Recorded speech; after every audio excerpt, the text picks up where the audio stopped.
Ito yung piso ng batang 80s at batang 90s. Ang pisong ganito ay ginamit sa Pilipinas simula 1983 hanggang 1998. Ito yung Jose Rizal ang harap at Tamaraw ang likod. Meron itong lapad na 29 mm at bigat na 9.5 grams. Ang komposisyon nito ay copper-nickel. Naabutan mo din ba ito?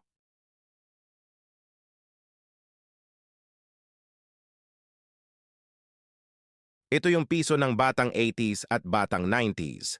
Ang pisong ganito ay ginamit sa Pilipinas simula 1983 hanggang 1998.